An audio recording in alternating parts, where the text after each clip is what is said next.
یاد رکھ یہ جو آزمائشیں ہوتی ہیں، یہ جو تکلیفیں ہوتی ہیں، یہ جو تھوڑے سے مشکل حالات ہوتے ہیں، حضرت یونس علیہ السلام کی دوستی ہوگی حضرت جبریل امین سے، اور جناب جبریل ملنے آیا۔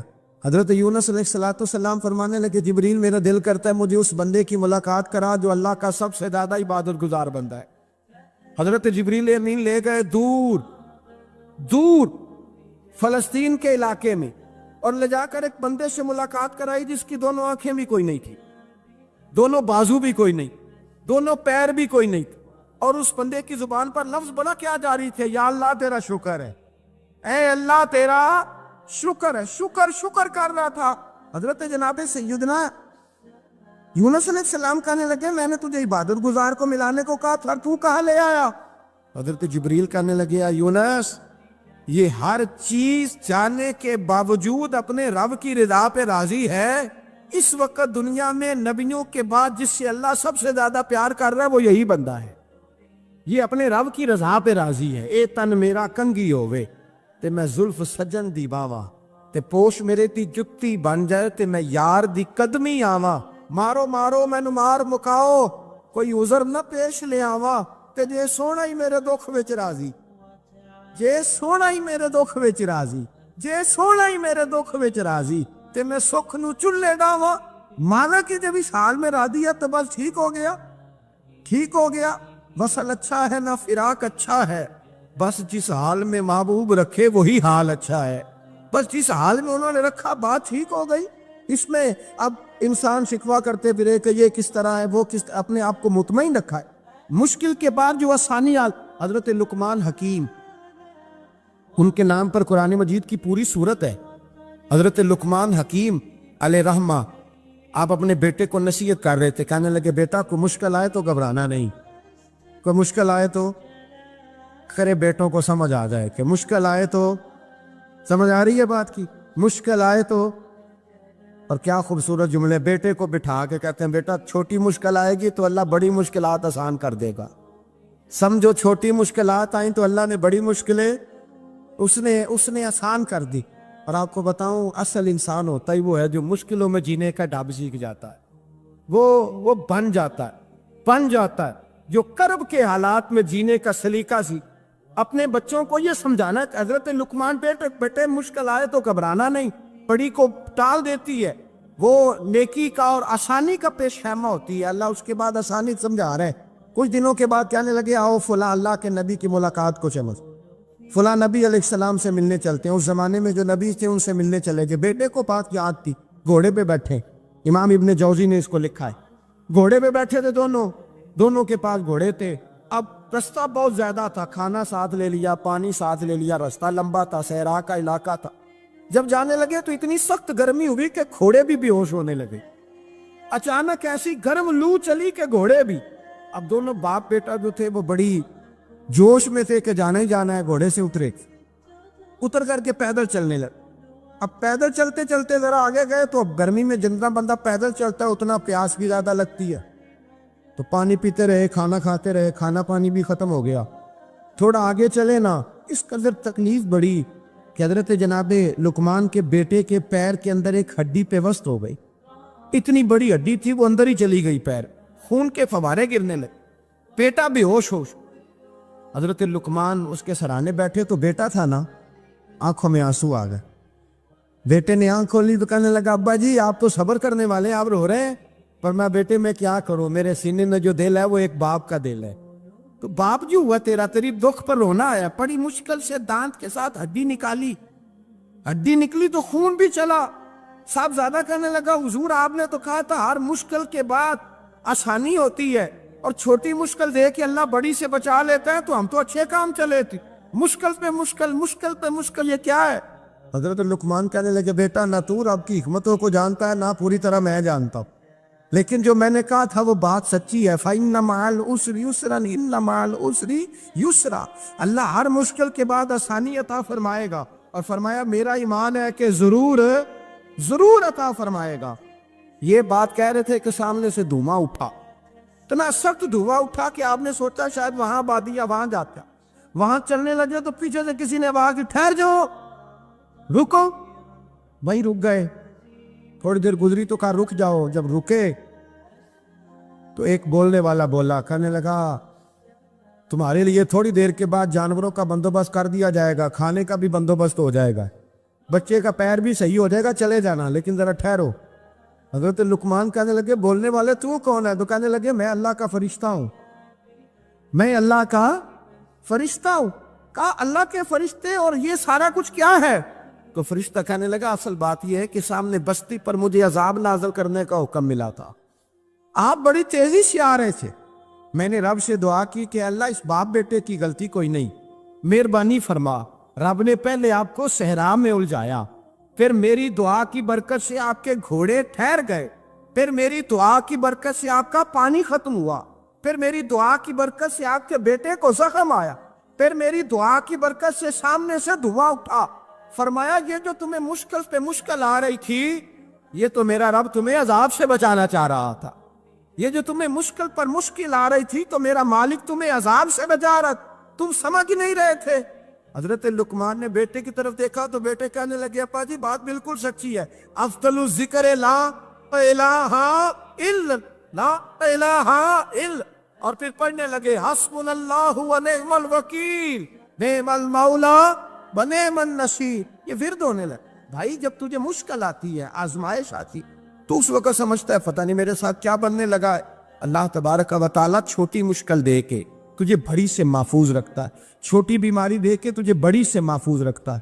بلکہ میں ایک دفعہ تکلیف میں ایک آزمائش میں مبتلا ہو گیا, تو میں نے اپنے حضرت سے کہا کہ حضور سارے دکھ کٹے ہی آ گئے, کیا کیا جائے؟ تو آپ فرمانے لگے بڑے خوش نصیب ہو, جوانی میں اللہ نے دکھ دے دیے, بڑھاپے میں آئے تو برداشت نہیں ہوتے. یہ تو بڑے وقت پہ آ گئے, شکر ادا کرنا چاہیے, اس زمانے میں برداشت نہیں ہوتے. اب آسانی ہے, ان کو برداشت کرو, ہمت کرو. میرے بھائی یاد رکھیں, آزمائشیں تکلیفیں آپ کو پڑا کرنے کے لیے آتے ہیں. ہم آزمائش کو برا جانتے ہیں, دکھ کو برا جانتے ہیں. دکھ تو بڑے پیارے ہوتے ہیں, یہ رونے کا سلیقہ سکھاتے ہیں, یہ اللہ کو منانے کا طریقہ سکھاتے ہیں, یہ مسجد میں جانے کا. وہ جو سکھی بندہ ہے نا, سکھی, مجھے ایک صاحب کہنے لگے دو قسم کے لوگ مدینے سے آتے, مدینہ شریف پوچھنے لگے, کہنے لگے حضرت جی دو قسم کے بندے ہیں, کچھ واپس جاتے ہوئے تڑپ رہے ہیں, کچھ تصویریں کھینچ رہے ہیں رخصتی کے وقت, فرق کیا ہے؟ تو میں نے کہا وہ جو تصویریں کھینچ رہا ہے وہ امیر آدمی ہے, اسے پتا ہے کہ میں پھر ٹکٹ لے لوں گا, مہینے کے بعد پھر آ جاؤں گا. اور یہ مدینہ چھوڑتے ہوئے تڑپ رہا ہے, یہ کوئی غریب ہے, یہ کہہ رہا ہے پتہ نہیں دوبارہ موقع ملے کہ نہ ملے. یہ دکھی ہے, یہ آزمائش. دکھی سکھی بندہ تو مکے جا کے نہیں روتا, وہاں بھی کھڑا ہے, ڈٹ کے کھڑا ہے. دکھی کوئی نہیں تو روئے کیسے, روئے کیسے؟ دکھی دی گل دکھی ہی جانے, دکھی دی گل. او کیا خوبصورت لفظ ہے میاں صاحب کی, اور لفظوں میں حسن دے کے کہنے لگے دکھی دی گل, اے دکھی ہی جانے تے سکھی نو کی خبراں, تے یار جنہاں دے موت نے مارے روندے نہیں تک تک قبراں. یہ مشکل مرحلہ ہوتا ہے, جب انسان تکلیف پہ ہوتا ہے پھر اسے احساس ہوتا ہے, اور تکلیف والے کو ہی تکلیف والے کی تکلیف کا احساس ہوتا ہے. جب آپ کو اللہ مشکل دیتا ہے تو سمجھ لے رب آسانی دینا چاہ رہا, جب تیز دھوپ آتی ہے تو سمجھ لے اللہ گرم ہوا گزار کے ٹھنڈی بارش برسانا چاہ رہا, اور جب چاروں طرف سے گھٹن ہو, پنجابی میں کہتے ہیں گما لگ جائے, تو پھر سارے بول کے کہتے ہیں اب جو طوفان آئے گا وہ سخت ہی آئے. اس لیے کہ گھٹن جتنی زیادہ ہوتی ہے پھر فضل بھی اتنا. حضرت نوح علیہ السلام کی قوم کو حضرت نوح علیہ السلام نے 1500 سال سمجھایا ہے. 15, کچھ لوگوں نے 950 سال لکھا ہے نا, اعلیٰ حضرت نے لکھا 1500 سال عمر ہوئی حضرت نوح علیہ السلام. اللہ تعالیٰ بندے کو جلدی سزا نہیں دیتا, بلکہ قرآن مجید میں ایک جگہ رب کریم اس طرح بھی فرماتا ہے کہ جب بندے مجھے بھول جاتے ہیں تو میں ان کے لیے نعمتوں کے دروازے کھول دیتا ہوں. بندہ سمجھتا ہے کہ میں کچھ تو ہے نا کہ میرے اندر, کہ میں جدھر جاتا ہوں خیر ہی خیر ہو جاتی ہے. وہ سمجھتا ہے کہ میری عقل ہے, حالانکہ اللہ اسے ڈھیل دیتا ہے. اللہ اسے ڈھیل دیتا ہے. گناہوں کی سزا کے 3 طریقے, ایک ہے متنبع کرنا, تنبیہ کرتا ہے اللہ, بندہ متنبع ہو جاتا ہے, یہ اللہ کا بہت بڑا احسان ہوتا ہے. ایک ہوتا ہے مہلت دینا, اور ایک تیسرا ہوتا ہے اللہ خفیہ تدبیر کرتا ہے. تھوڑا سا سمجھیے گا, انسان پر کوئی آزمائش آئی, فوراً اس کی چھٹی اس نے کہا کہ وہ فلاں جگہ غلطی کی تھی تب ایسا ہوا ہے. ہوتا ہے نا کئی دفعہ آواز آتی ہے نا اندر سے، چلے بول دے کچھ نہیں ہوتا آپ کو. اللہ جانتا ہے یہاں کوئی کچھ نہیں کہے گا آپ کو، اور ہماری تو ویڈیو بھی نہیں گھومتی، یعنی خبر بھی نہیں ہو کہ کس نے ہاں کر دی کس نے نہ کر دی. آپ بغیر ٹینشن کے بات چیت کریں، آج کچھ نہیں ہوتا ہے انشاءاللہ تعالی. آتی ہے اندر سے آواز. میں آپ سے اس لیے ان چیزوں کی تصدیق کراتا ہوں کہ باقیوں کو بھی آتی ہے کہ نہیں، اس لیے تصدیق. کبھی کوئی کسی جگہ انسان پریشان ہوتا ہے تو محسوس کرتا ہے کہ وہاں مجھ سے ہوتا ہے نا جی، جس کو یہ نصیب ہو جائے بڑا خوش نصیب آدمی ہے. حضرت مولا علی فرماتے ہیں اگر تجھے دنیا میں سزا مل گئی تو بچ گیا ہے سمجھ، پھر اللہ کرم کرے گا، آخرت میں سزا نہیں دے گا. اور یہ یاد رکھ لے، وما اصابکم من مصیبت فبما کسبت ایدیکم ویعفو عن کثیر. اللہ فرماتے ہیں دنیا میں تجھے جو بھی تکلیف پہنچتی ہے وہ تیرے ہاتھوں کے کرتوتوں کی وجہ سے پہنچتی. ویعفو عن کثیر، فرمایا کثیر گناہ تو میں ویسے ہی معاف کر دیتا ہوں. یہ جو تیری زندگی میں دکھ ہے نا، یہ بھی میری قلیل سزائیں ہیں. یہ کثیر پر سزا، یہ قلیل ہے. قلیل یہ جو تمہاری زندگی میں تکلیف ہے. انسان کو سزا ملتی. حضرت فضیل بن عیاض رحمۃ اللہ تعالی علیہ گھوڑے پہ بیٹھے تھے، گھوڑا شرارت کرنے لگ گیا، اچھلنے لگ گیا، کودنے لگ گیا. تو حضرت فضیل بن عیاض نیچے اترے، ایک کونے میں جا کے نماز کی نیت باندھ لی، 2 رکعت نماز پڑھی، پھر دیر تک استغفار پڑھتے رہے، روتے رہے، دعا کرتے رہے. واپس آئے، خادم عرض کرنے لگے حضور سمجھ نہیں آئی، گھوڑے نے تھوڑی سی شرارت کی، وہ بدکا ہے، آپ نے اس کو چھوڑا ہے اور چھوڑ کر کے آپ نماز میں لگ گئے. تو حضرت فضیل بن عیاض فرمانے لگے جب بندہ اللہ کی نافرمانی کرتا ہے نا تو جو چیزیں اس کی فرما بردار ہوتی ہیں وہ اس کی نافرمانی کرنے لگ جاتی. تو مجھے محسوس ہوا تھا کہ میں نے کہیں اللہ کی نافرمانی کی ہے، اس لیے ایسا ہوا ہے کہ میرے گھوڑے نے میری، تو میں توبہ کرنے لگا ہوں. اور اب دیکھتا ہوں بیٹھ کے بھلا کیا ہوتا ہے. میں نے سچی توبہ، حالانکہ مجھے یاد نہیں کہ میں کہاں بولا، پر کھری اور سچی توبہ کی. دوبارہ گھوڑے پہ بیٹھے تو گھوڑا بالکل صحیح ہو کے ساتھ چلنے لگ گیا. میرے بھائی جب یہ تنبیہ ہے اللہ کی طرف سے، یہ متنبہ کیا جاتا ہے کہ تو بال آ جا. بہت ساری جگہوں پہ انسان کو وقتی طور پر اگر سزا مل جائے، نبی پاک علیہ السلام کی خدمت میں ایک صحابی آئے، بات مضبوط کر دوں، واقعہ سنایا ہے نا تو کچھ لوگ سمجھتے ہیں کہ یہ واقعہ ہے، تو میں ایک حدیث پاک امام بہقی کی لکھی ہوئی عرض کرتا ہوں. نبی پاک علیہ السلام کے ایک صحابی آئے اور ان کا سر پھٹا ہوا تھا، خون بہ رہا تھا. سرکار نے فرمایا کیا ہوا؟ عرض کی حضور ایک عورت جا رہی تھی، میری نظر پڑی، ابھی نظر پڑی ہے کہ میرے آگے ستون آ گیا تو میرے سر پہ لگ گیا. نبی پاک صلی اللہ علیہ وسلم نے فرمایا تیرے لیے خوشخبری ہے، اگر دنیا میں تیری غلطی کی تجھے سزا ملی ہے تو پھر رب تجھے قیامت میں سزا نہیں دے گا.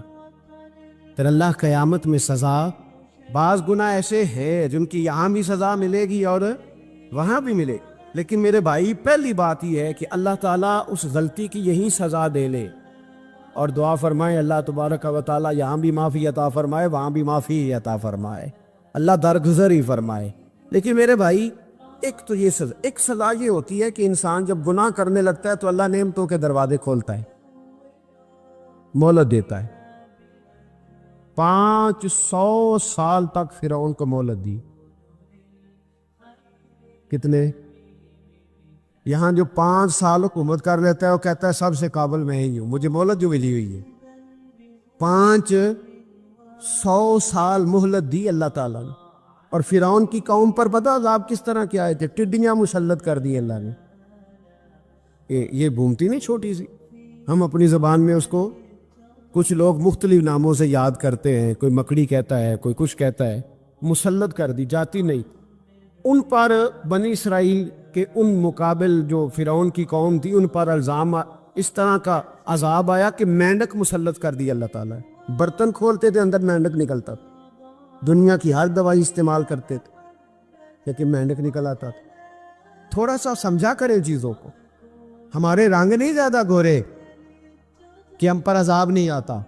کوئی بہت زیادہ اللہ تعالیٰ معاف فرمائے دولت نہیں جمع کرا بیٹھے شاہی خزانے میں کہ ہم سے پوچھا نہیں جائے. یہ مہلت ہے، مہلت کو مہلت سمجھو. پھر جب پکڑ آتی ہے نا اللہ کریم کی، میں نے دیکھا ہے کروڑوں روپیہ، 6 اولادیں، ایک شخص کے بچے باہر سے آ رہے تھے، وہ بندہ بیمار تھا. مجھے کہنے لگا حضرت جی دعا کریں میں ان کے آنے سے پہلے پہلے مر جاؤں ورنہ آ کے مجھے مار دیں گے. دعا کریں. اتنی بے سکونی، کروڑوں روپیہ پڑا ہے تو یہ عذاب نہیں؟ کوئی ضروری ہے کہ پتھر ہی برسیں گے تو سمجھ آئے گی؟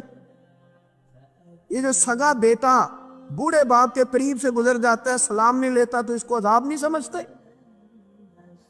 یہ جو امت کی بیٹیاں، امت کی بچیاں، ہماری بچیاں ایک ایک سال کے اندر 75 76 ہزار بچی ایک ایک ڈویژن سے بھاگ کے شادی کر رہی ہے، اور ایک ایک صوبے سے، تو اس کو آپ اللہ کا عذاب نہیں سمجھتے؟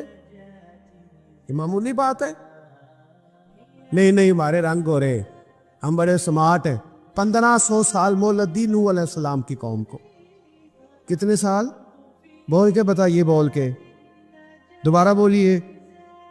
1500 سال. کوئی آدمی اپنی سمارٹنس پہ خوش نہ ہو جائے کہ 20 سال ہو گئے میں تو نافرمانی بھی کر رہا ہوں، روٹی بھی پک رہی ہے.